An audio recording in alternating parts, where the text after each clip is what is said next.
ACE na TV Floripa, Canal 4. Apoio CREA, Conselho Regional de Engenharia e Agronomia, e Mútua, Caixa de Assistência dos Profissionais do CREA. Boa noite a todos. Estamos aqui mais uma vez para apresentar o programa ACE na TV Floripa, Canal 4. Programa que vai ao ar todas as terças-feiras às 21 horas, com reprise às sextas às 20 horas e aos sábados às 19h30. Você também pode assistir esse programa através da Rede Mundial dos Computadores, através do sítio www.tvfloripa.org.br. Este é um programa da Associação Catarinense de Engenheiros. É uma associação que tem como objetivos congregar, representar e defender os interesses da engenharia, estimular o desenvolvimento técnico e científico dos profissionais, integrar através de atividades culturais e sociais e esportivas o seu corpo de profissionais. Esta é a Associação Catarinense de Engenheiros. Venha para nós, se associe através do site www.ace-sc.com.br. Você tem mais acessos às nossas informações. Hoje temos aqui conosco o prazer de receber a visita do Guilherme Medeiros, diretor da SC Parcerias, e que está à frente aí de um importante desafio que nós vivemos aqui na nossa região da Grande Florianópolis, mas ele trabalha isso também em termos de Santa Catarina, que é a questão da mobilidade urbana. É um prazer tê-lo aqui, Guilherme. Primeiro, eu gostaria que você se apresentasse, dissesse qual a tua formação, apresentasse um breve currículo da tua passagem até agora e depois nós vamos discutir um pouco mais sobre a mobilidade urbana. Fique à vontade. Bom dia, engenheiro Celso, bom dia aos telespectadores. É também um prazer a gente poder estar aqui falando um pouco da história, né, da nossa história profissional, embora uma história ainda um pouco breve, mas é um prazer, de qualquer maneira, a gente estar aqui para poder falar um pouco e também relatar um pouco da nossa experiência e de como a gente enxerga também algumas questões de que podem ser melhoradas aí. Bom, eu sou engenheiro civil, né? Eu me formei na Unisul, em Tubarão, em 2002. Antes de me formar, eu fiz uma parte do meu curso na Faculdade de Engenharia de Joinville, na FEG em Joinville. Por uma questão familiar, tive que mudar de volta para Criciúma, de onde eu nasci, né, por uma questão familiar, e acabei concluindo meu curso na Unisul em 2002. E de pronto, eu iniciei minha atividade profissional na Prefeitura de Criciúma, na verdade na Codepla, que é uma empresa da Prefeitura que trabalhava na época na parte de desenvolvimento econômico, desenvolvimento urbano, e assumimos também um programa de executar obras no município, né? Então, eu atuei em várias obras de escolas, hospital. Eu tive a oportunidade de concluir uma reforma do Hospital Santa Catarina, colocar ele em operação, que ele estava há anos parado, e algumas outras experiências que foram muito interessantes lá no município. Pude também conhecer a realidade do município nessa passagem que eu tive por lá. E em 2008 eu vim para Florianópolis através de um concurso e passei a atuar na SC Parcerias, que é uma empresa do Estado, que atua focado na parte de desenvolvimento de projetos de parcerias público-privadas e concessões. Ao longo dessa jornada profissional, eu fiz uma pós-graduação em Engenharia de Segurança do Trabalho em 2007, não atuei nessa área até hoje, e também não sei se algum dia eu vou atuar, mas essa experiência também me permitiu ter alguns conhecimentos na área de segurança e tal, que também foram bastante interessantes.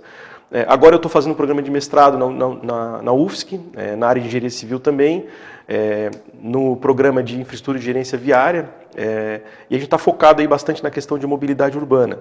Em 2012, eu tive uma oportunidade também que foi bastante interessante, que foi fazer um curso de extensão de 2 meses, onde eu tive no Japão, por esses 2 meses, fazendo um curso, traduzindo para o português, Planejamento Integrado de Mobilidade Urbana, que foi o que me permitiu ter uma visão um pouco mais global desse problema. Foi um curso muito bacana, foram 400 horas de treinamento, então é quase que uma pós-graduação, embora ele não seja chamado como uma pós-graduação propriamente dita. Esse treinamento era em inglês? Em inglês.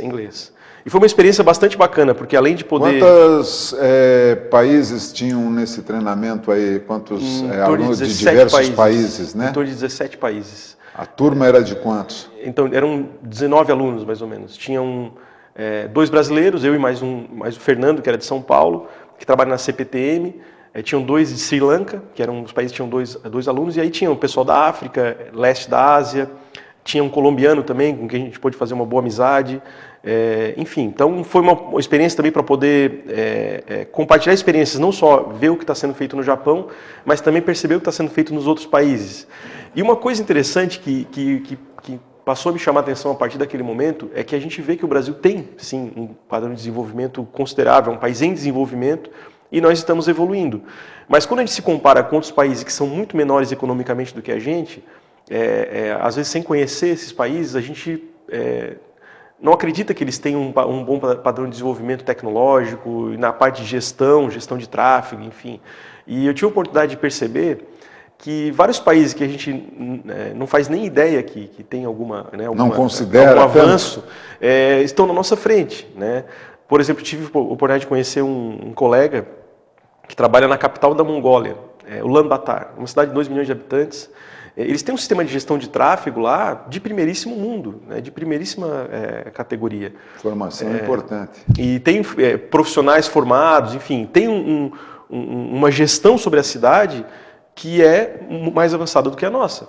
E a Mongólia é um país que, se a gente compara apenas números, né, apenas a distância, é um país que está muito menos desenvolvido do que o Brasil. E, de fato, é um país muito mais pobre do que o Brasil, mas tem um sistema de gestão urbana, gestão de tráfego, gestão da questão de mobilidade, que está se assemelhando aos países desenvolvidos.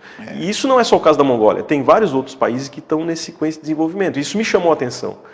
Porque a gente, quando compara com o Japão, Alemanha, enfim, Itália e França, que são países desenvolvidos, é muito difícil a gente conseguir ter patamares de comparação, porque o PIB per capita deles é na faixa de $40 mil, enquanto o nosso é $10 mil por habitante, né? Nós estamos aqui com a presença do Guilherme Medeiros, engenheiro civil, que é diretor da SC Parcerias, e que vem mostrar para nós aí durante, por exemplo, ele formou-se em 2002, até 2014, aí 12 anos de formado, e nesse meio ele foi se especializando e entrou agora de cabeça mesmo, podemos dizer, na área de mobilidade urbana, e vai se desenvolver a sua vida daqui para frente, a tendência é nessa área de mobilidade urbana, né? E dentro da SC Parcerias, surge, então, um primeiro trabalho que está sendo destacado aqui na cidade, que é o Planos. Hoje, o conceito de mobilidade urbana tem mudado bastante, né? A mobilidade urbana, a gente não está falando só em veículos, a gente está falando em transformar uma cidade para as pessoas. Uhum.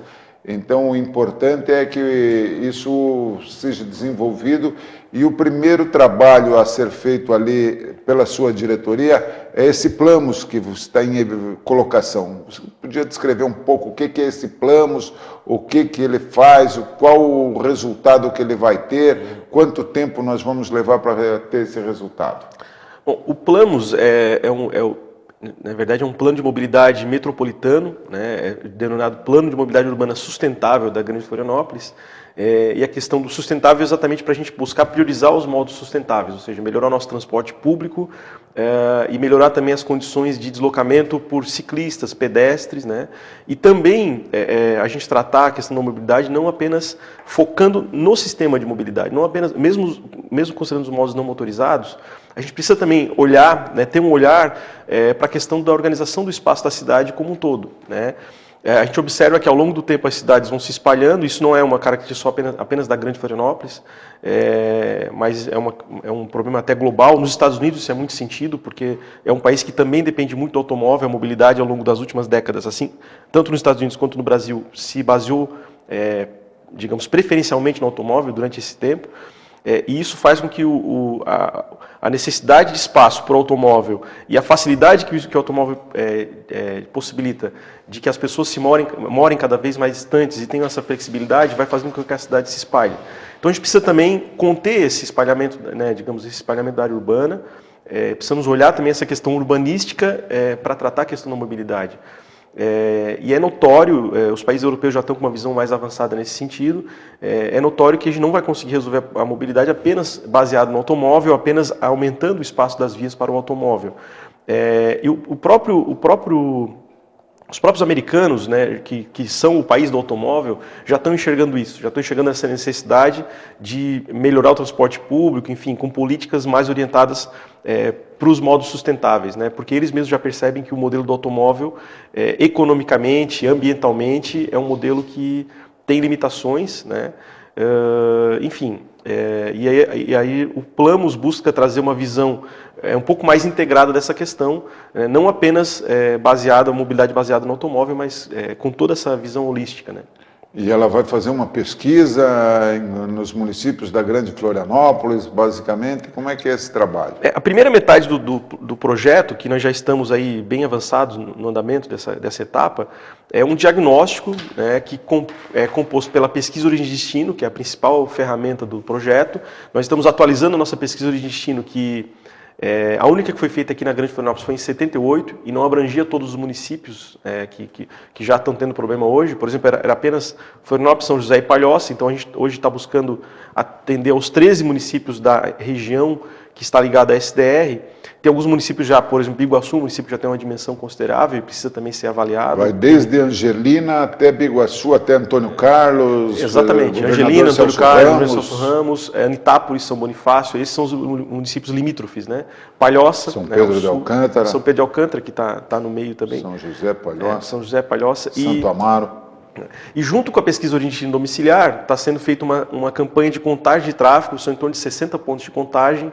Está sendo feito um levantamento do sistema de ônibus, né, que a gente chama de pesquisa sobe e desce, que é para identificar os principais pontos de atração de viagens de ônibus, e também um levantamento do sistema cicloviário e da qualidade de calçadas e tudo mais, que é a infraestrutura para o pedestre. Então o projeto vai contemplar, no final, um plano para a reestruturação do sistema de transporte coletivo em nível metropolitano, que a gente considera que essa é a principal, o produto do projeto vai ser esse, mas também vai ser apresentado um plano cicloviário, né, um plano cicloviário metropolitano, algumas proposições de melhoria do sistema de calçadas em algumas regiões da cidade, até para a gente ter algumas referências e isso depois poder ser ampliado. Guilherme, este projeto, esse trabalho está sendo financiado pelo BNDES, Exato. Certo? E ele tem uma etapa e prazos para serem cumpridos. Quando é que nós vamos ter esses estudos prontos? Então, nós iniciamos em janeiro o projeto e vamos até janeiro de 2015. Começamos em janeiro de 2014, vamos até janeiro de 2015. Né? Claro que antes do trabalho 100% concluído, já vamos ter alguns resultados parciais. Na verdade, os resultados do diagnóstico já estão surgindo. O consórcio que está elaborando o estudo, que foi contratado pelo BNDES, com uma gestão compartilhada entre prefeituras e Estado, ele já está nos apresentando alguns produtos, nós estamos revisando esses produtos e foi criado um comitê técnico com prefeituras e tal, para também participar da revisão desses produtos. E isso vai ser publicado em breve, nós já vamos começar a divulgar, a publicar alguns desses resultados, até para que a sociedade, as entidades, né, inclusive a própria ACE e os associados da ACE e das demais entidades também representativas, possam assimilar esse trabalho, as prefeituras possam assimilar esse trabalho, mesmo que parcialmente, para que a gente possa já conseguir traçar algumas diretrizes, alguns objetivos, no sentido de a gente ter resultados práticos, né, resultados efetivos e práticos. Então, o resultado final é até janeiro, mas antes disso a gente já vai ter alguns indicativos. Né? É importante que então a gente tenha uma perspectiva de ter o trabalho concluído aí em janeiro de 2015 e que isso vá buscar e trazer subsídios para um correto planejamento, porque a gente já viu tanta coisa ser falada sem planejamento quando se discute mobilidade urbana da região da Grande Florianópolis, que nós já teríamos tantas obras sendo executadas, como já teríamos um VLT passando pela ponte Hercílio Luz, já teríamos transporte aquaviário por toda a Grande Florianópolis, e já teríamos BRTs e diversas outras ações que não saíram do papel e que estão em discussão há mais de 10 anos. Então, primeiro, tem que ter um grande planejamento e resultados que possam trazer condições, porque as nossas condições geográficas são totalmente diferentes de tudo que tem por aí. Então, tem que se resolver a questão da Grande Florianópolis com estudos para a Grande Florianópolis. Nós vamos a um breve intervalo e voltaremos em seguida discutindo um pouco essas questões de obras para a Grande Florianópolis, para a ilha de Santa Catarina, viabilidade de teleféricos, viabilidade de BRT, viabilidade de VLT, custo de um, custo de outro. Até daqui a pouco. ACE na TV Floripa, Canal 4. Apoio CREA, Conselho Regional de Engenharia e Agronomia, e Mutuar, Caixa de Assistência dos Profissionais do CREA. Em todos os lugares onde houver uma atividade que exija conhecimento e responsabilidade, tem o trabalho de um profissional do CREA. É ele que garante a segurança e a confiabilidade de projetos, obras e serviços essenciais para toda a nossa sociedade. Onde tem a marca do CREA, tem a marca da responsabilidade. CREA Santa Catarina, 55 anos. O governo do estado de Santa Catarina está desenvolvendo o PLAMOS, Plano de Mobilidade Urbana Sustentável da Grande Florianópolis. Sua participação é fundamental para melhorar as condições de deslocamento e definir as prioridades de investimento em mobilidade e transporte urbano. Pesquisadores vão realizar entrevistas na sua cidade para entender como você se movimenta no seu dia a dia. Participe! ACE na TV Floripa, Canal 4. Apoio CREA, Conselho Regional de Engenharia e Agronomia, e Mutuar, Caixa de Assistência dos Profissionais do CREA. Estamos de volta com o programa ACE na TV Floripa, Canal 4. Este é um programa da Associação Catarinense de Engenheiros, com apoio da Mutuar, Caixa de Assistência dos Profissionais do Conselho Federal de Engenharia e Agronomia, e do Conselho Regional de Engenharia e Agronomia de Santa Catarina, o nosso CREA, que busca a valorização profissional e o combate ao exercício ilegal das nossas profissões. Hoje temos o prazer de ter aqui conosco Guilherme Medeiros, coordenador do PLAMOS, que é o Plano de Mobilidade Urbana Sustentável da Grande Florianópolis, que está em execução agora através de recursos que são do BNDES e que vão nos permitir conhecer bastante os problemas de origem e de destino dos problemas de mobilidade urbana. Essa questão da mobilidade urbana está sendo muito discutida já há anos, vem sendo trazido diversas soluções, mas nenhuma implantada. Soluções são apresentadas que isso vai resolver o problema, aquilo vai resolver o problema, e nada se executa. E o grande problema é que nós estamos numa ilha, uma geografia totalmente desfavorável aí para grandes avenidas, alargamentos, recursos são bastante difíceis, nosso clima, nosso vento também são desfavoráveis para outras alternativas, e eu acredito que quando a gente está fazendo esses trabalhos e esse planejamento, nós temos que fazer para o momento das piores situações. Qual seria o momento da pior situação que a gente vive em Florianópolis? Quando que nós temos um maior congestionamento? Nós temos um maior congestionamento no dia de chuva, no dia de vento sul. Então, é difícil, nós precisamos arrumar a solução para esta situação. Quando nós tivermos essa situação, nós estaremos resolvendo a situação dos outros dias que são normais. Se nós resolvermos, então, no caos, o caos é quando chove, é quando está a pior situação. Então, nós temos aí falado sobre VLT e sobre BRT. Como você vê isso e as condições, principalmente, de acesso aos BRTs, porque teriam que ter vias largas, nós não temos isso de mobilidade no interior da ilha, e também o problema do VLT. E uma comparação entre VLT e BRT, na parte econômica, desde a sua implantação, depois até o seu custo, o seu recurso subsidiado, porque hoje a gente vê muito na Europa VLT, mas também sabemos que com muitos recursos subsidiados. Não, muito boa essa questão, engenheiro Celso. Inclusive, a gente está fazendo exatamente essa avaliação no diagnóstico do projeto para que a gente possa propor aí os modais, enfim, integrados com o que a gente já tem, que sejam mais eficientes, né? Funcionalmente, na cidade, o BRT e o VLT são equivalentes em termos de capacidade, em termos de volume de passageiros transportados por um determinado trecho.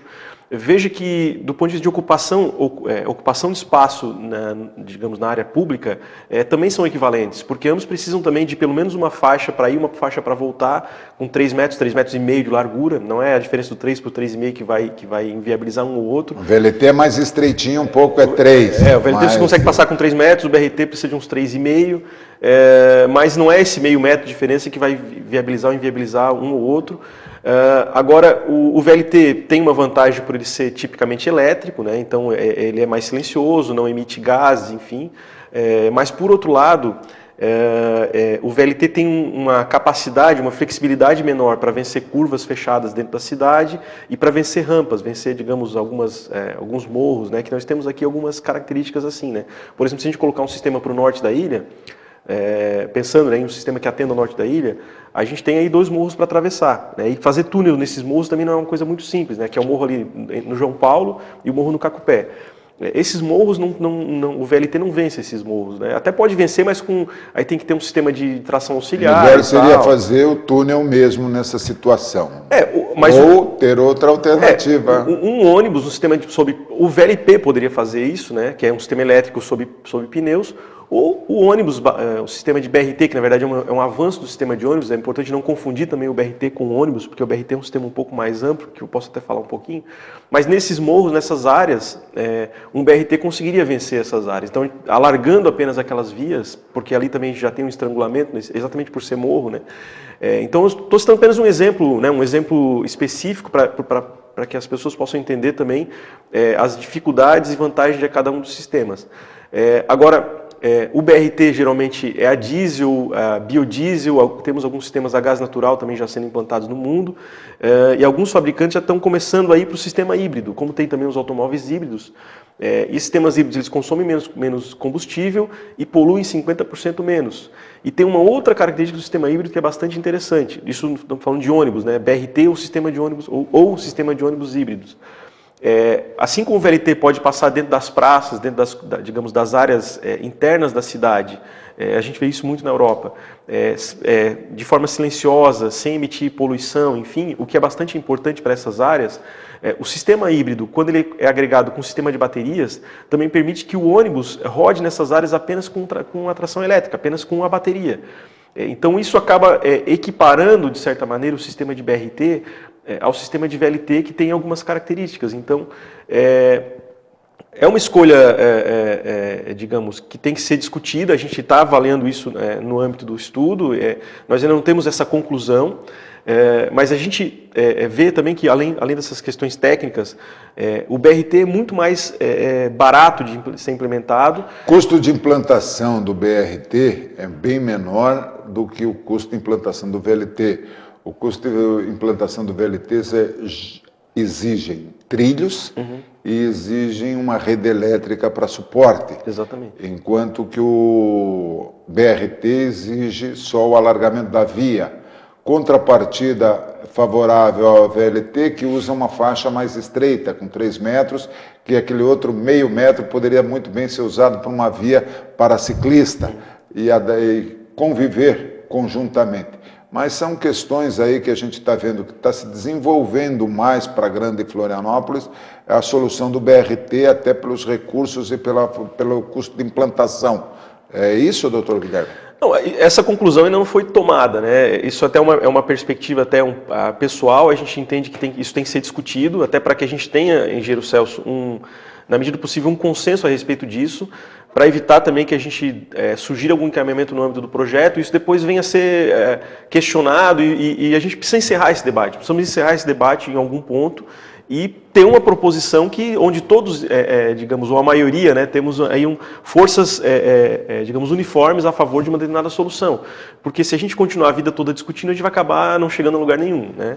Então a gente está tratando isso com muita responsabilidade, nós pretendemos estar discutindo isso no segundo semestre desse ano, quando o diagnóstico estiver concluído, para a gente ter aí digamos, uma solução que seja realmente reconhecida por todos e que todos caminhemos numa mesma direção, unindo forças para poder viabilizar algumas ações, né? Recentemente teve 2 fóruns em Florianópolis que discutiram a mobilidade urbana. E até veio o embaixador da Suécia apresentar os BRTs que são desenvolvidos pela Volvo e que já fazem as locomoções em Bogotá, em Curitiba, em diversas outras regiões e que foram soluções adotadas por essas cidades. Recentemente também a Prefeitura Municipal de Florianópolis assina um financiamento com a Caixa Econômica Federal que vai possibilitar uma linha de BRT para acesso à Universidade Federal e o TICEM, o Terminal Central aqui de Florianópolis. E junto destes recursos que a Prefeitura está conveniando com a Caixa Econômica Federal, está também a execução de um teleférico. Como é que você vê essa questão do teleférico e a questão do BRT, desse trabalho já assinado pela Prefeitura, quer dizer, já vai para a execução, então já está definido. Por parte da Prefeitura de Florianópolis, aparentemente sim, né? A gente está trabalhando em nível de Estado e com uma visão metropolitana, mas ao mesmo tempo a gente tem que respeitar a soberania do município. Agora, essa linha de ônibus, essa pista exclusiva de ônibus, que aparentemente não vai chegar a ser um BRT completo, né, mas vai ser uma preparação para a gente poder ter um BRT completo no futuro. Ela faz sentido, é lógica. Na beira-mar a gente vai ter talvez um sacrifício de algum espaço para os automóveis, mas isso é assim mesmo, e qualquer sistema que a gente vai colocar em terra, seja um BRT ou um VLT, como a gente estava discutindo antes, vai acabar tomando esse espaço. E até, na verdade, na beira-mar a gente tem 5, considerando a Rui Barbosa que passa por dentro, nós temos 5 faixas em cada sentido, então se a gente sacrificar uma faixa, a gente ainda tem uma capacidade considerável para o automóvel, e nessa faixa do ônibus a gente pode transportar a mesma capacidade das outras 4 que ficarem de pessoas. Então, o ganho de eficiência que a gente pode ter, dando preferência nessa faixa exclusiva para o ônibus, é bastante considerável. E isso pode realmente fazer com que as pessoas passem a optar, né, ajudar com que as pessoas optem realmente pelo ônibus. Falando um pouquinho sobre essa questão do sistema de ônibus, a gente tem que enxergar também essa questão com uma abrangência um pouco maior, com uma abrangência metropolitana. Por quê? Se a gente também não otimizar o sistema de transporte público no continente, especialmente do continente para a ilha, vai fazer com que o sistema de ônibus fique pouco atrativo nessa rota e vai fazer com que muitas pessoas ainda acessem o continente, a ilha, e andem na ilha de carro, porque elas vão ter dificuldade, como tem hoje, né? Por exemplo, quem vem do continente para a universidade tem que pagar 2 tarifas de ônibus. Além do que, em algumas situações, algumas rotas, o sistema de ônibus ainda é bastante precário. Então a gente precisa ter essa visão um pouco mais ampla para ajudar a resolver o próprio problema de Florianópolis. Essa visão, Guilherme, me permita dizer que há já as integrações e possibilidade de troca de ônibus aqui do continente para a universidade, com 2 ônibus, pagando uma tarifa. Já existe essa possibilidade. Mas o que não existe, e aí que tem que se estudar bastante, e são soluções muito fáceis, eu acredito. Realmente, a primeira solução é colocar muito mais ônibus. Porque o que acontece é o seguinte, se nós partirmos para o BRT puro, não resolve o problema pelo seguinte: eu tenho acompanhado em algumas oportunidades o BRT que está fazendo a linha da Palhoça. Em muitas oportunidades ele vai muito vazio. Então, quer dizer, já há um investimento que não tem o retorno esperado pela quantidade de pessoas que está usando. Então, ele só seria viável nas horas de pico. Fora das horas de pico, tem que botar o ônibus menor, com custo menor para trafegar. Mas, isso tem acontecido bastante. Então, a nossa característica aqui é só o horário de pico. O nosso problema maior é o horário de pico. Então, bastante ônibus, quer dizer, até para resolver o problema dos cobradores é treinar os cobradores para serem motoristas, Sim. porque já aconteceu muitos saírem de cobradores e serem motoristas, ou quem não puder ou não tiver capaz para dirigir um ônibus, ser adaptado em outras funções, porque realmente a profissão cobrador não existe mais, já foi há muito tempo abolida. Então eles precisam mudar, não adianta querer fazer greve para manter emprego de cobrador, porque cobrador não vai ter mais esse emprego. Não, engenheiro Celso, eu concordo, mas só um ponto importante até para esclarecer uma questão de conceito. Na verdade, nós não temos BRT na Grande Florianópolis. O que a gente tem no continente são ônibus articulados, ou seja, eles reestruturaram o sistema ao longo do tempo para, ao invés de virem com ônibus menores, virem com ônibus articulados até Florianópolis. Então, embora esse ônibus, inclusive, o nome comercial dele seja o BRT Viale, até de um fabricante que é do Rio Grande do Sul, esse ônibus não chega a ser um BRT. Ele é apenas um articulado que ainda está muito distante do BRT. E para que o BRT, na verdade, tem que ter algumas premissas. Qual seria a diferença básica desse Viale e do BRT puro? Aí? Na verdade, o automóvel é o número de pessoas que carro é o número de pessoas que transporta, né? Então, o articulado transporta quantas pessoas? Em torno de 170 pessoas. E o BRT chega a 240, é isso? Não, aí que está. A questão é que o BRT não é apenas o carro, não é apenas o ônibus. Para que a gente tenha o que se chama o BRT, a gente tem que ter alguns requisitos. O primeiro deles é a faixa exclusiva preferencial, inclusive nas interseções, para que ele possa transitar e ter eficiência operacional como tem um metrô, como tem um sistema sobre trilhos, ou seja, não depender do tráfego e não depender das interferências do tráfego no seu deslocamento. O segundo ponto é embarque em nível. Embarque em nível para facilitar, inclusive, a questão de acessibilidade e tudo mais. Então, uma diferença dos veículos que estão circulando hoje, dos articulados, é que eles têm a escada na porta, porque o embarque não é em nível. Então, ou o ônibus tem, digamos, a porta chegando no mesmo nível da plataforma elevada, ou o piso baixo, né? E o terceiro ponto importante é o pré-embarque fora do ônibus. Aí a questão do cobrador também, o cobrador deixa de estar dentro do ônibus para estar na plataforma fora, porque tu evita a formação de filas no carregamento da catraca, que é um outro problema também que gera. Então, esses são os três requisitos básicos para o sistema ser considerado um BRT. E isso apresenta uma série de vantagens para o usuário e também para a companhia operadora. Uma delas é que, com pista exclusiva, com a mesma frota, os ônibus vão circular muito mais rápido, então é uma questão de matemática. Com o mesmo número de veículos, vai se conseguir fazer muito mais viagens e vai conseguir uma frequência muito maior, que acaba beneficiando o usuário e beneficia também a empresa, porque o custo da empresa acaba ficando menor para transportar o mesmo número de passageiros, sem necessariamente aumentar drasticamente, digamos, o número de ônibus, né? Então, tem uma série de questões lógicas na questão do BRT. Depois dessa aula aí de BRT que o Guilherme Medeiros nos deu, é muito importante nós estarmos focados neste assunto. Voltaremos em outra oportunidade a discutir, a ter a presença do Guilherme Medeiros aqui conosco, para aprofundarmos o andamento do trabalho que está sendo desenvolvido e para aproveitarmos todo esse conhecimento que ele traz aqui para nós, e é bastante esclarecedor, e que a gente possa ter soluções aí novas para a nossa grande Florianópolis. Este foi um programa da Associação Catarinense de Engenheiros, a ACE, que neste ano completa 80 anos de sua fundação, sempre lutando pela valorização profissional do engenheiro e pelo combate ao exercício ilegal das nossas profissões. Programa com apoio do Conselho Regional de Engenharia e Agronomia e da Mútua, nossa Caixa de Assistência dos Profissionais. Muito boa noite.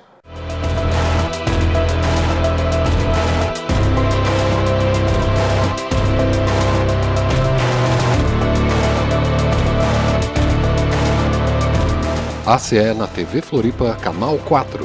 Apoio CREA, Conselho Regional de Engenharia e Agronomia, e Mútua, Caixa de Assistência dos Profissionais do CREA.